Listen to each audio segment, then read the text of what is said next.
Yeah, hi, my name's Dave Hutchinson from Siemens NX, and today I want to run through some of the um, new developments on the visualization side that you'll see coming through in NX 1926 and 1953.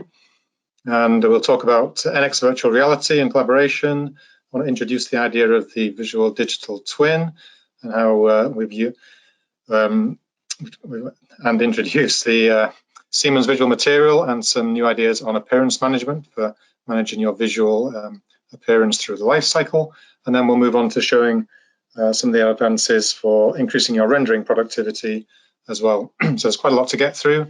Just a note to say, all the images that you'll see in this presentation have been generated using NX rendering directly inside NX. So yeah, when we think about visualization across the life cycle in Siemens Digital Industries, these are kind of the areas that the key areas that we have here. We have our JT ecosystem, which allows us to share visual information across the life cycle. We have the ability to get at your data in a fast way and visualize it, anytime you need. We have strong visual collaboration so that you can access information about your your designs again when you need it and where you need it. We're starting to look into web visualization as well. We have topics on virtual reality, and you'll see a lot of the things in today's presentation around photorealistic visualization. But I think the one of the goals from my perspective is to take what you see as photorealistic here, but actually, why can't we spread this kind of high fidelity graphics, across all the displays that you normally see in the life cycle? So that's kind of my goal for NX and for the wider ecosystem. And when we think about NX, we have 6 pillars that drive us trying to help you essentially do everything from concept all the way through to manufacturing and after sales, for example. And visualization for us fits into the collaboration and communication pillar. We really think it's a really good way to improve your speed of design, iterate, communicate with teams, and essentially everybody along the entire life cycle is interested in visualization. So with that, let's move on to what you'll see in NX virtual reality, whether you've seen that yourself so far. So virtual reality has been available in NX for maybe 2 years now, and the way that we've done that is we've made it a very natural extension from NX. So it doesn't look like a separate application. With one click of a button, you can launch directly into a VR experience. So there's no data preparation and no exporting or model reduction or anything like that. And we've implemented it with a lot of the regular tools that you are using inside NX. You'll see those same concepts and interactions inside the virtual experience as well. So it's very familiar, very easy to start using. There's some onboarding materials actually inside the virtual experience as well. And it really lets you see your data at full scale and even larger than full scale as well. If you're modeling small things, you can grow them and get inside there. And a lot of the information that you're used to is available to consume inside the VR as well. And so the types of activity you might be doing would be designing styling or early customer validation, ergonomics, assembly process review. And one of the key things that's come out since NX 1926 is that it's collaboration ready. So we'll move on to that in a second. And some of the tools that you'll find inside the experience are things that you might expect, like measuring. You can move objects around to explore what-if scenarios. We have section cuts with capping, so you can really get inside and understand the model. You can you can use paint and markup to annotate. And one of the key things we have is to snapshot. So whenever you've got yourself into something that you're quite interested in, or you want to store it for later or come back to that scenario, you can take a snapshot and everything that you've set up will still be there for you. yeah, moving on to enhancements that you'll see in the upcoming 1953 release. We've made some changes to how the move command works. So some of the selection behavior in NX has been enhanced in previous releases and the current release, and so we've matched that in the move command, so you can select anywhere in the hierarchy and move anything around that you like. And the measure has also been improved to be more accurate, so you can get from point to point, edge to point, edge to edge, so you can really interrogate the model and get the same kind of information out within the virtual world as well. Now, yeah, multi-user collaboration. So if you're using NX from 1926 onwards, you can now collaborate with your team. And the way that we've done that is there's a collaboration server. So the way that works is you can download the server and you can install it somewhere on, usually on premise, and then essentially a leader or a host would send out a link. So to everyone who wants to be an attendee, and everyone will join that server to start collaborating, as you can see in this video here. So you get a representation of the other people in the session. You can move things around. Everything's interactive. So whenever you're using any of the tools, then other people will see that as well. It uses NX and team-centered data security, so everything's nicely secure there, and you can get a lot of people in there. So it's not like peer-to-peer. You can actually have 5 or 10 people joining the same session, and really grow how productive you can be within a collaborative environment. Another nice thing that we've added in 1926 is what we call desktop mode. So, for example, not everybody will have a headset available, and if they don't, they can still join a collaborative session.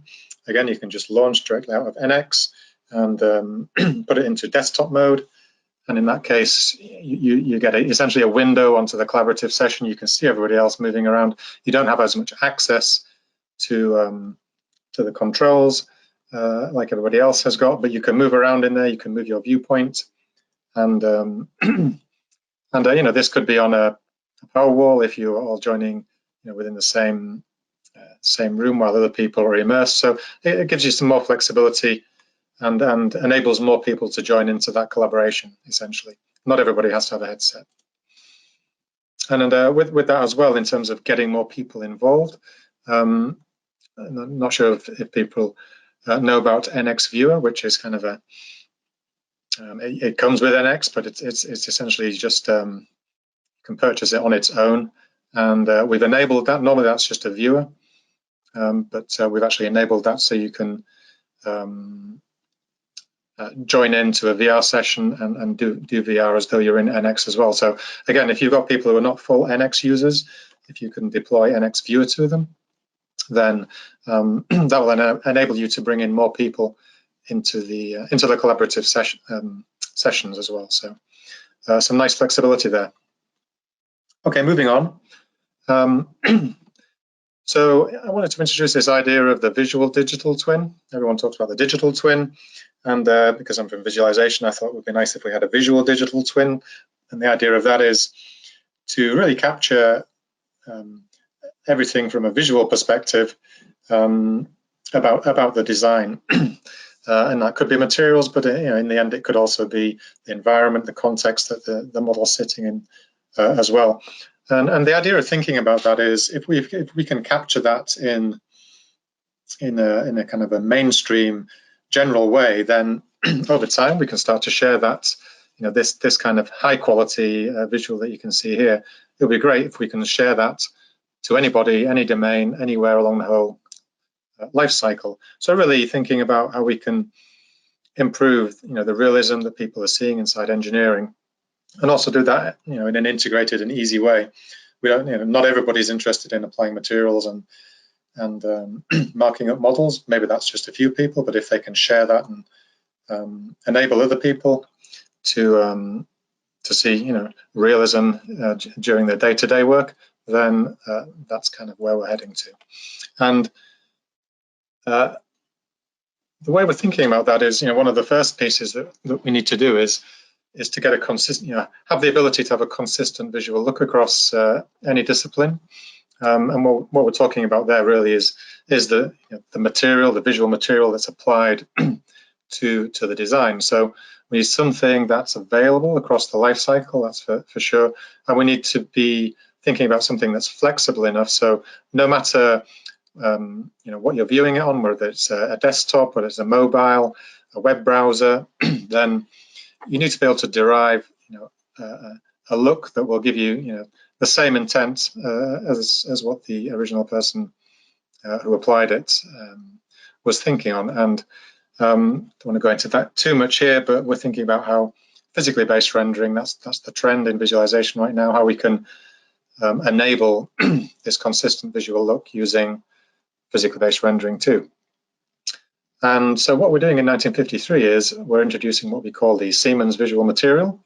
So within NX right now, we have in our Ray Trace Studio and our Advanced Studio, we do have a material description that's based on NVIDIA MDL right now.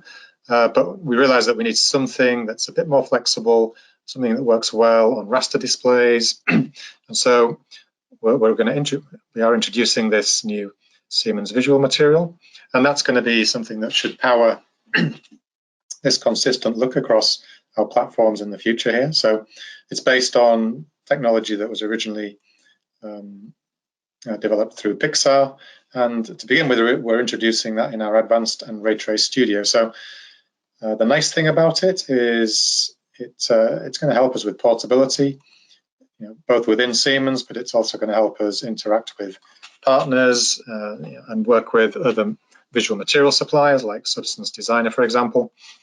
And the idea is that it's going to give a very realistic look, and that it's been designed so that it can represent, say, 95% of manufacturable materials. That's one of the key things that we've put inside there.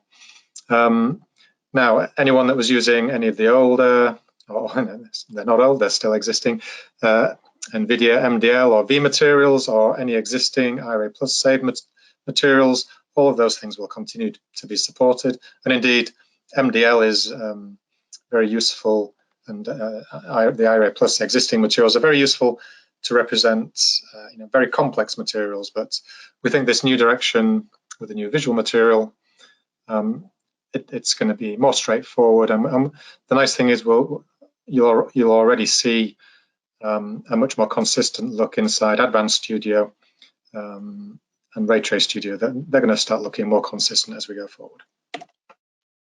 Along with that, in 1953, we're shipping 1,000 materials in our System Studio palette.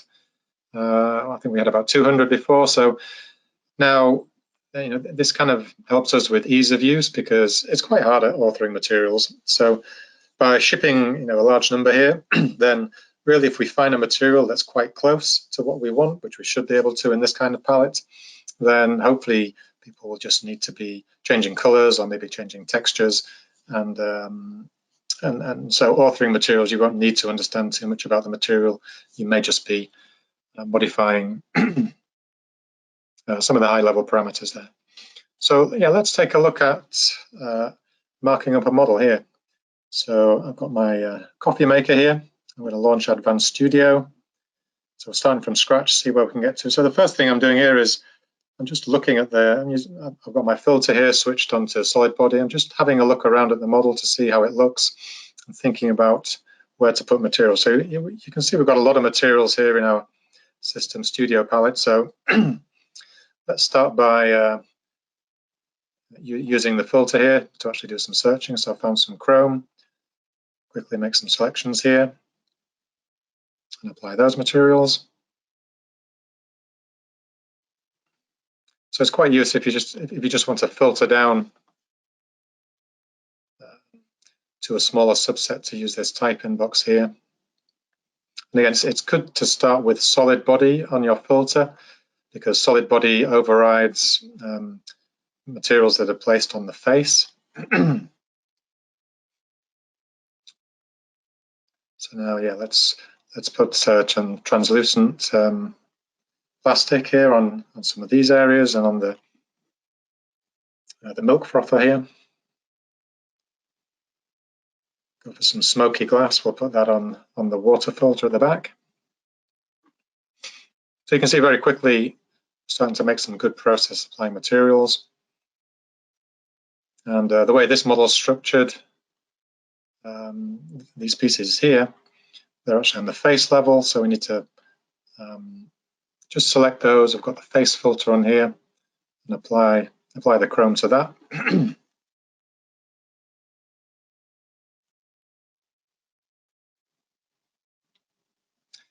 And again, looking for, so I was still in face mode there, so let's switch back to solid body, so it makes it easier to apply a few more materials.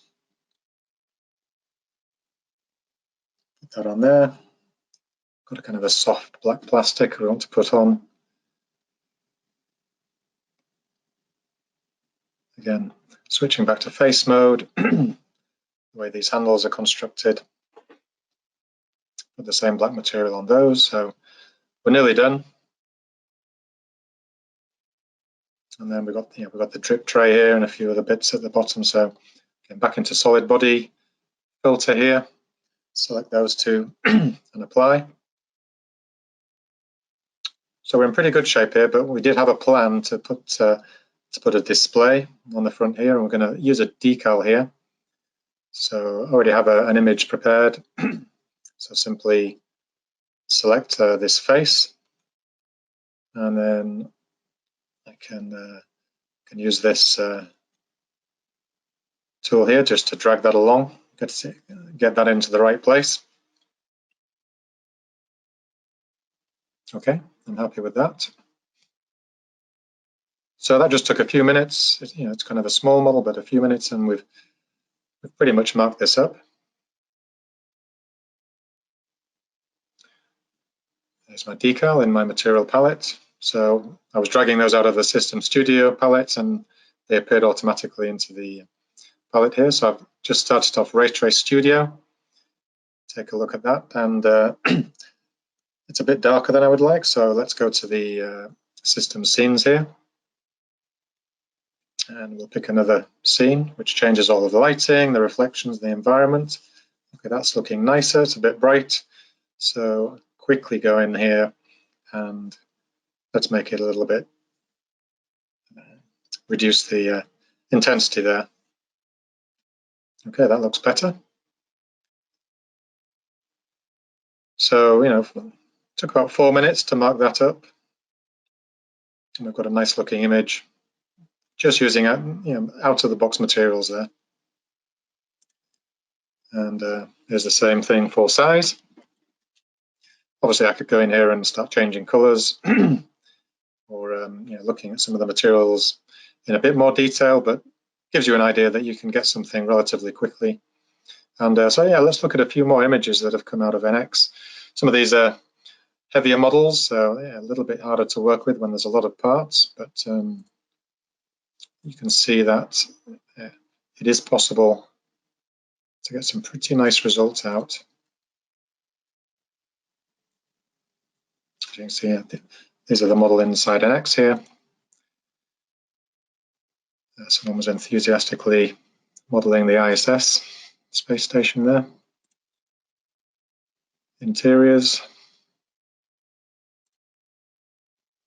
And that's just a recent one, a drivetrain. That's nicely done. Okay, so you can see that you can make quite nice progress. It doesn't always have to be huge models if you're just doing small parts, and then have a think about generating some nice images from those. So moving on to appearance management. And so having thought about how we can get this consistent look, now we're trying to think about how we can actually manage varying materials through the life cycle. And so we wanted to not only represent materials, but manage them on the design as they essentially within Teamcenter. That's what we're going to see in a moment. But one of the things that we noticed that the structure of the model that you normally have, the way that you lay out appearances, it's usually different, very different kind of structure. So what we wanted to think about here was how we can create another structure that fits alongside your engineering BOM and how we can connect those things together. And the other thing that we realized was when people are putting visualization materials on, that there can be different people involved. So sometimes there can be someone who's actually setting up the areas that are going to have different materials on, and then it might be somebody else who's actually selecting the visualization materials and applying them onto the model. So a couple of different personas that we're trying to take into account here. And one of the key things that we built into this appearance management approach here is that we wanted to allow people to assign materials without opening the parts. That's kind of important, especially in a Teamcenter managed environment, that we don't want to have modified parts all over the place when we're applying materials. So the key thing here is thinking about building visual materials into your process right from the start, and then you can benefit through the life cycle as you go. So that's one of the key messages here. So a few little things to introduce you to about appearance management. So there's a number of new products coming in NX, basically 1953, around appearance management for a native version, and also from a managed appearance management perspective as well. So a couple of terms that we'll use here are product appearance breakdown. And if you look at this seat here, that's really how we're going to lay the seat out. We've got the base of the seat, we've got this back outer, we've got a single face for this panel here that I'd like to put a label on, and we've got an inner part of the seat as well.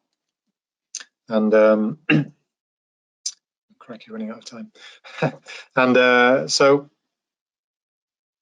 that's how we're going to lay things out. And a scheme is where we capture one set of materials.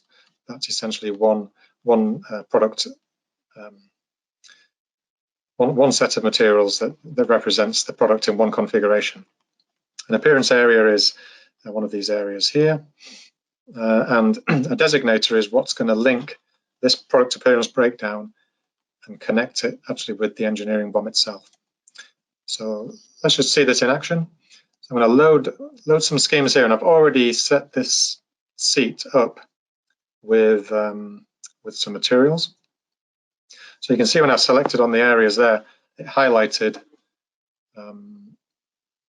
the areas of the seat. So coming into Ray Trace Studio so we can see it, I've got some schemes here at the top that represent different visual appearances. You see I've got my label on this back seat here, and I've got different materials that I've applied. So they're not applied directly to the model. We've got these different appearance areas here, and when you saw me switch them, then it actually changed the assigned material in this new browser. So we've got a new browser called the Appearance Scheme Navigator. And so yeah, let's actually set one of these up. So I've made a copy just so that I've got it, and actually using my System Studio palette, I'm able to drag materials up onto these designators, these appearance areas, and it's updating the model already. So the areas have already been set up. They're already associated with the different parts of the model. And all we have to do now is just update them here. So as you can see, we're able to change those. And when we're finished, then we can save those schemes, and they'll be available next time they come back in. So this is the native version of appearance management within NX. So that allows you to have multiple variations for a single part without modifying that part. And one of the nice things is when you think about these appearance areas is that often you've got a complex assembly and you want to put the same material across many different parts.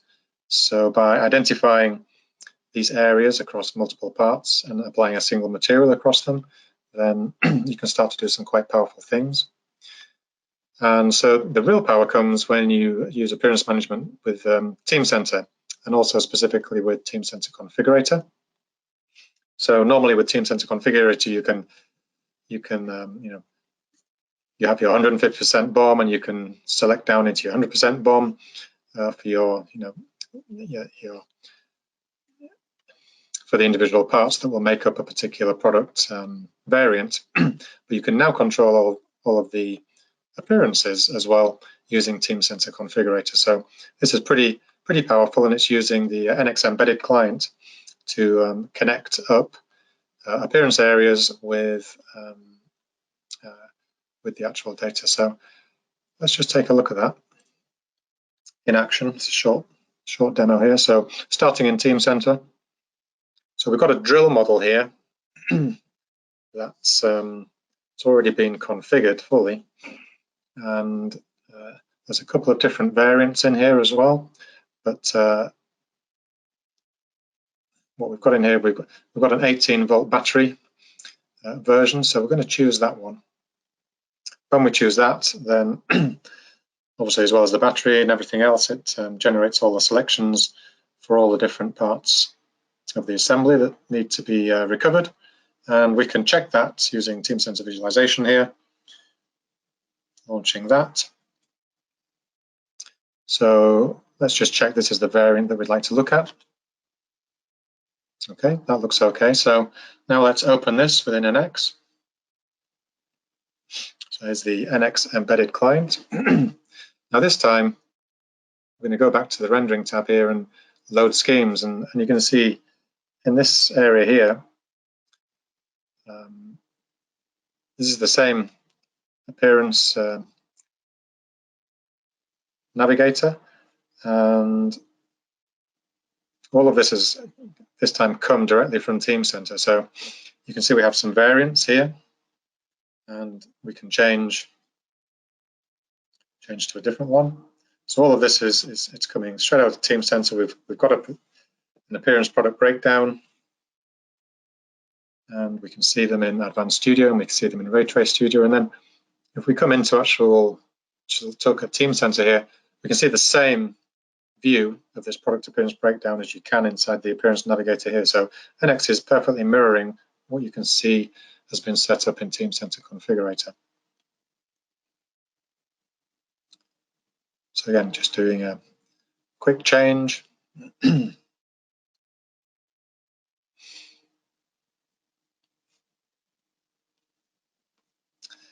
And so yeah, there's a bunch of other configurations in here. That was one. But if we choose, say, the DeWalt configuration, you'd expect DeWalt to be yellow, which it is. But when we go and look inside the available configurations here, we'll see that they're all grayed out. So for DeWalt, you can only have the yellow configuration of appearances. So this one is now fully configured for that. So there's a lot of power here. That was only a very brief demonstration. So what you saw there was we had a product appearance breakdown in Teamcenter, somewhat like this on the right, where we'd laid out all the appearance areas, and from these appearance areas, we'd use these designators to associate all the configurations directly to the engineering data. And then yeah, we created some visual material schemes to represent the colors that we wanted to use, and we're able to play them back. So the drill was entirely configured from an EBOM perspective, but also from a visual perspective. And obviously, when we bring in the Siemens visual material concept into here as well, then that's going to work very nicely. So very quickly, because I think I'm kind of running out of time, onto rendering productivity. And so you've always been able to do remote rendering for the Ray Trace Studio using Iray server, but it was a bit awkward in the past. And in 1953, you'll see a slightly different approach. So we're actually supporting HTTPS connections to Iray server. So in the past, you had to wrestle through quite a lot of security issues, but now one person, the administrator, can set up the Iray server and then just distribute usernames and passwords to all the users in the business who want to use it. So that's a nice little enhancement there. And another nice one here is we've added in high-end rendering connection to Animation Designer. So Animation Designer is something that lets you click on all of these.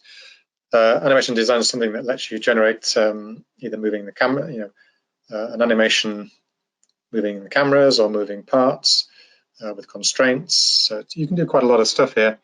But now, if you come into Ray Trace Studio, then if you've got an animation present, you'll be able to take that, and using the Iray server in particular, you can render your whole animation offline. You can render it on machine as well, but if you're using Iray server, you can render it offline, and you can get some quite nice effects here. So that's a really nice addition. And yeah, just a note on kind of hardware for setup there. So if you have Iray server installed, maybe on a shared machine which has got some nice GPUs on it, then other people within the business can use that server and either send images there in a queue or send the animations there in a queue. Iray server has a queue of all the jobs that can be submitted, and you can recover them later on. So that keeps your machine free to continue designing as you will. So that's kind of the preferred setup there for Iray server. Okay, so that's pretty much it from me for today. Thank you very much. Thanks for checking out our channel. If you like what you saw, make sure to like and subscribe down below so you don't miss out on any new videos. Follow us on LinkedIn, Facebook, and Twitter for the latest engineering news and information. And to see all of our upcoming events, please visit our website at saratech.com/events.